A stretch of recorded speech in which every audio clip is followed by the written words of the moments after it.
In this video, we're going to learn about our very first flow control statement. It's something called an if statement, which is often paired with something called an else statement. So usually it's called an if-else statement. It's essentially designed to make a decision based on a conditional statement. So hopefully you reviewed the earlier video about conditional statements and the ability to generate true or false Boolean values based on that statement. We're going to use that information to create if-else statements. So let's create a really brief application that determines whether or not somebody gets a child discount at a movie theater when they're buying a ticket. So we're going to start with if, and of course if somebody is below a certain age, they'll get the child discount. So let's say if the age of the child is less than or equal to, let's say, 8 years old. I'm just picking a random number. So if that's the case, then we're going to print a statement that says you get a discount. Hooray! So what's happening here? Nothing actually is happening quite yet, because all this is it's a description of what will happen with a specific age. We actually need to now define the age of the person buying the ticket. So let's say at age is equal to 4. And now what will happen is it'll say you got a discount, or you get a discount, because age is assigned the value of 4, and 4 is less than 8. So this statement right here comes up to be true. And if the conditional statement ends up being true, then whatever is inside these brackets gets executed or happens. So this is true, so we're going to do what's inside the brackets, which in this case, we're printing you get a discount. If we make this 8 instead of 4, you'll still get the same result, because 8 is equal to 8. So less than or equal to 8, it still gives us a true response right there. What, however, if we put 9 in there? Well, guess what? Nothing happens, because 9 is not less than or equal to 8. So this whole thing ends up being false. And if this ends up being false, then whatever is inside these brackets gets just skipped over completely. So what we want to do is create another if statement that gives us a result where we're older than the age of 8. So if we're greater than 8, if we're older than 8, then you don't get a discount. And I'm going to take the exclamation mark away because it's not a happy thing. So now it says age equals 9, so we continue to do this little thing. It's false, so we skip this. And then we evaluate the age of 9 against this if statement. 9 is greater than 8. Well, that is a true statement. 9 is in fact greater than 8. So we go ahead and execute what is in between these two brackets. Now there's a way to make this a little bit easier. It makes it so that you don't have to write as much stuff. And this is something called an else statement. So what you can do is just type that. I'm going to just delete the extra line. You don't need to delete the line. I'm just doing it for my preferences. But this is right here. This is called an if-else statement. It does the exact same thing as what we had up earlier, but it uses a little bit less code. What this does is this if statement, it still acts the exact same way. If this particular condition evaluates to be true, then it'll carry out whatever is inside these brackets. No difference than before, it's the same thing. However, if what is in this conditional statement evaluates to be false, then it still skips these brackets, but it then goes directly to whatever the else statement is. And whatever the else statement is, that's what gets executed right here.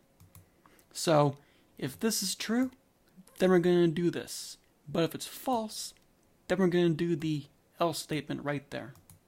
Hopefully that kind of makes sense.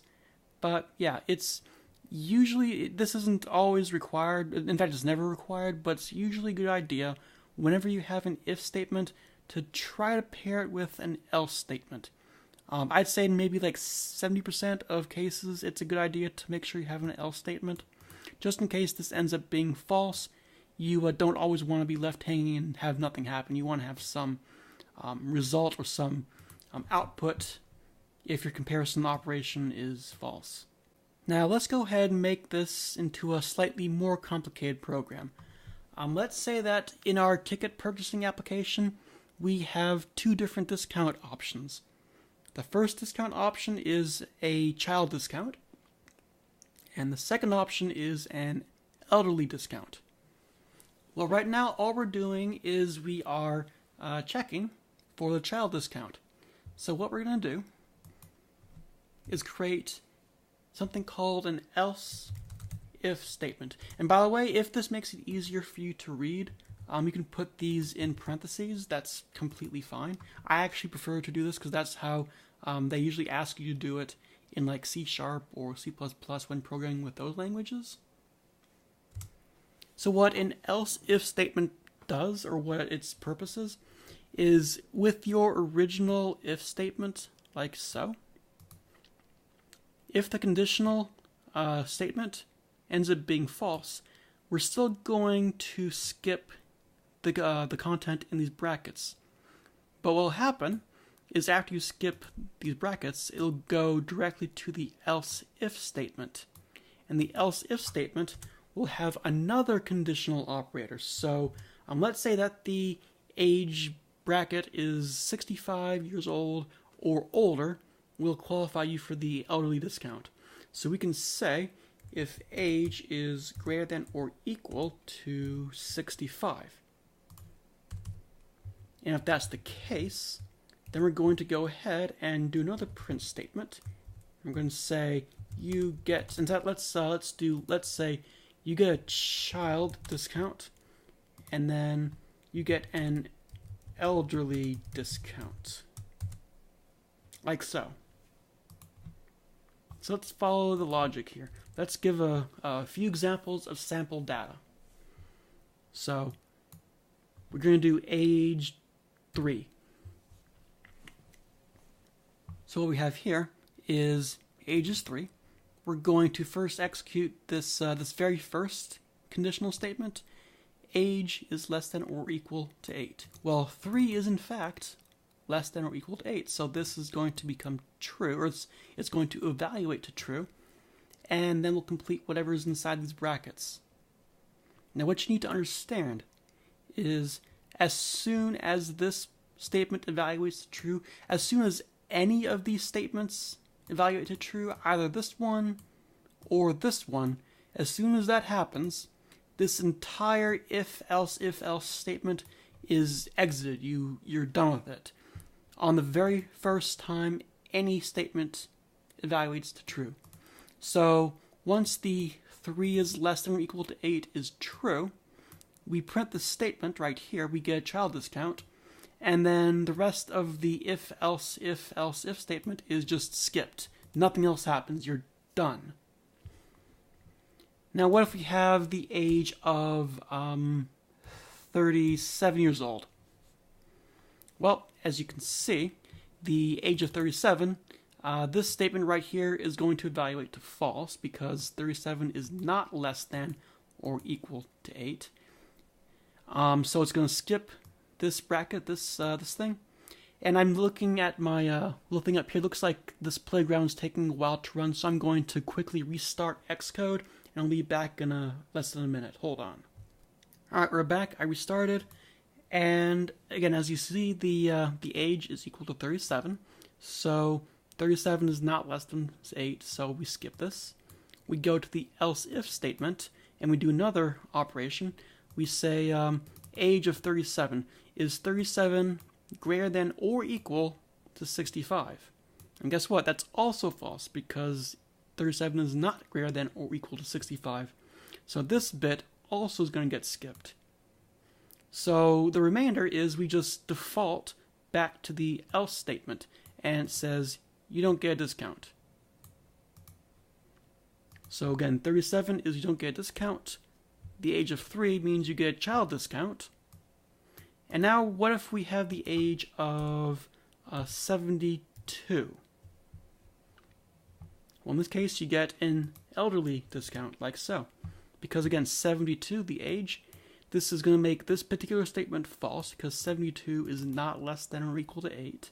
So it skips to this else-if statement and checks to see if 72 is greater than or equal to 65, which it is. So because this statement is true, then we're going to go ahead and carry out whatever actions are inside these braces right here. And that's why we get the you get an elderly discount output down here. And because this evaluates to be true, then we're going to immediately exit the entire if statement. We're going to skip this else right here, and we're done. That's the whole thing.